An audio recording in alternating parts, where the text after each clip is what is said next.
Tuhan bersamamu. Dan bersama rohmu. Inilah Injil suci menurut Yohanes.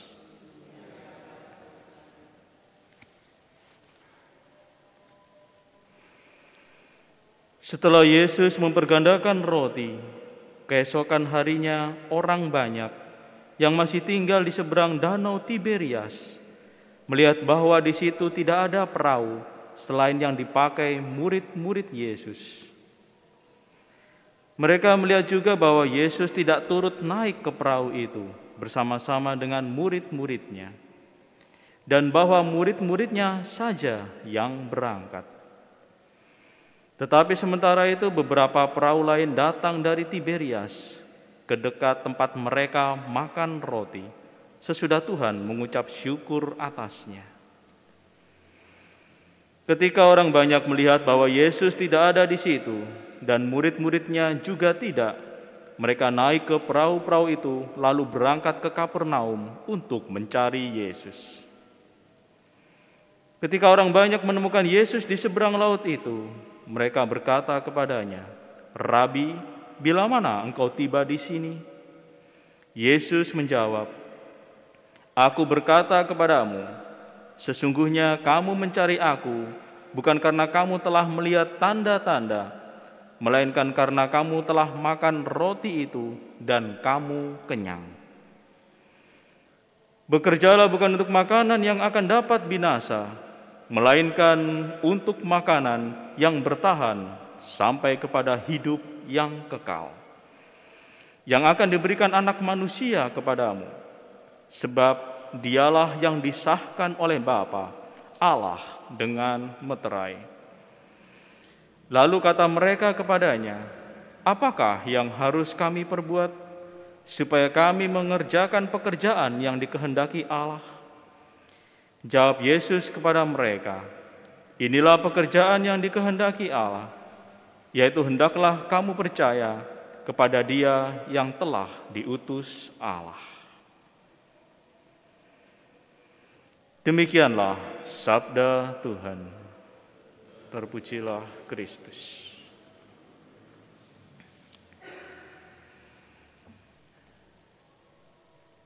Bekerjalah bukan untuk makanan yang dapat binasa, melainkan untuk makanan yang bertahan sampai kepada hidup yang kekal. Saudara-saudari yang terkasih, pada saat Yesus menyampaikan sabda ini, orang belum bisa memahami apa maksudnya. Tetapi kita kini dapat memahaminya secara jelas. Apa itu makanan yang tidak dapat binasa dan memberi hidup yang kekal? Tidak lain, makanan ini adalah roti hidup yang hadir dalam Ekaristi Misa Kudus. Hosti yang Maha Kudus inilah yang dimaksudkan oleh Tuhan sebagai makanan yang tidak bisa binasa dan memberi hidup yang kekal.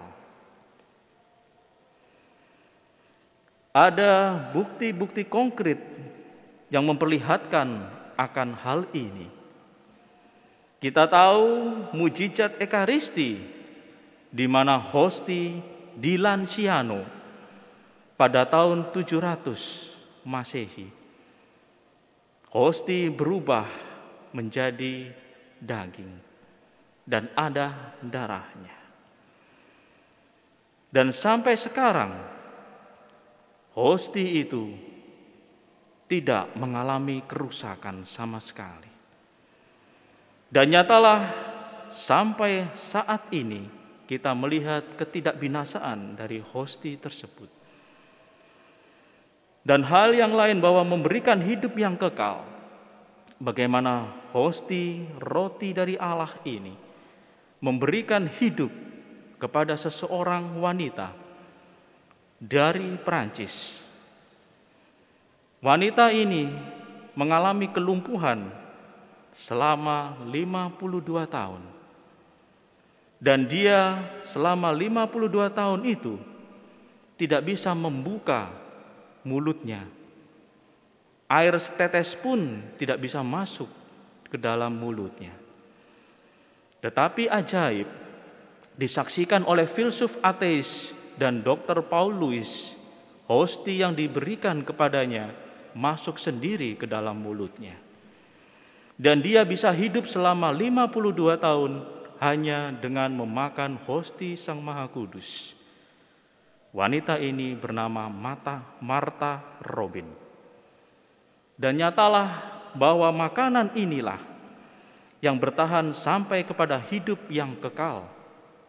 Inilah bukti konkret bahwa mujizat-mujizat Ekaristi senantiasa hosti Maha Kudus itu dimeteraikan sebagai makanan yang tidak bisa binasa dan memberi hidup yang kekal. Maka nyatalah apabila kita senantiasa berada di dalam kepercayaan akan sabda Tuhan yang hidup dan benar dan suatu penyingkapan misteri keselamatan Allah, bahwa roti yang tidak binasa dan memberi hidup kekal hadir di dalam Ekaristi Kudus yang kita sambut, maka itulah jalan keselamatan bahwa kita semua beroleh apa yang menjadi janji dari Allah. Barang siapa makan roti ini, ia akan hidup selama-lamanya.